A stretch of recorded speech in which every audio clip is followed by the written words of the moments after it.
네, 얼마 전에 전해드렸던 소식이었는데 700년 전 중국 보물선이 가라앉은 전남 신안 앞바다에서 한 남성이 몰래 도자기를 건져서 40년 가까이 숨겨오다 적발이 됐었습니다. 그런데 이 남성이 이 도자기들을 해외로 3차례나 가지고 나갔다고 하는데요. 문화재청이 이 도자기들이 문화재가 아니라고 허가를 해줬습니다. 허술한 문화재 감정 제도가 악용된 것으로 경찰은 보고 있습니다. 임지수 기자입니다. 60대 남성 황모 씨의 집입니다. 겹겹이 감은 비닐을 벗겨내자 중국산 도자기들이 등장합니다.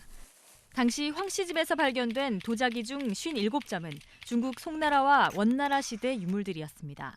40여 년 전 전남 신안 앞바다에서 발견된 이른바 신안 해저 유물들인 겁니다.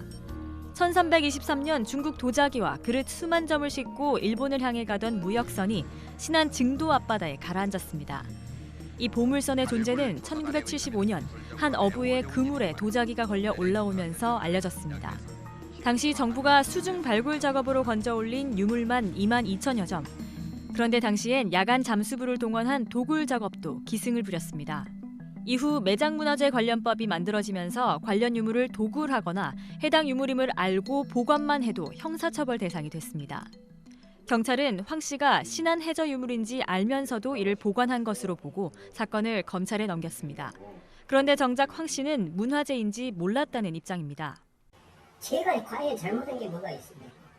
나는 어머니 이품을 소장만 하고 있을 뿐이었어요. 실제 황 씨는 도자기 일부를 일본에 팔기 위해 지난해 2차례나 인천공항에 반출 허가를 요청했습니다. 당시 공항문화재감정관실은 현장 감정 뒤 문화재가 아니므로 반출이 가능하다는 확인서를 내줬습니다. 이 때문에 황 씨는 공항을 통해 일본으로 도자기들을 가져나갈 수 있었습니다. 2년 전인 2016년에도 황 씨 조카 사위가 황 씨 집에 보관해오던 도자기 2점을 가지고 중국으로 출국한 적이 있었던 것으로 드러났습니다. 신안 해저 유물처럼 모두 중국 원나라 때 생산된 도자기였습니다. 그때도 공항문화재감정관실에선 문화재가 아니라며 반출을 허가했습니다. 해당 도자기들은 지금도 중국의 경매 사이트에 올라와 있습니다. 중국에 번져 있는 거 여기는 거 구분이 안 된다는 거예요. 신한 거라고 써 있는 것도 아니고. 황 씨 측은 문화재인 줄 알았다면 공항에서 공식 감정을 요청했을 리 없다며 무혐의를 주장하고 있습니다. 경찰은 황 씨가 허술한 문화재 감정 제도를 악용했다는 입장입니다. JTBC 임지수입니다.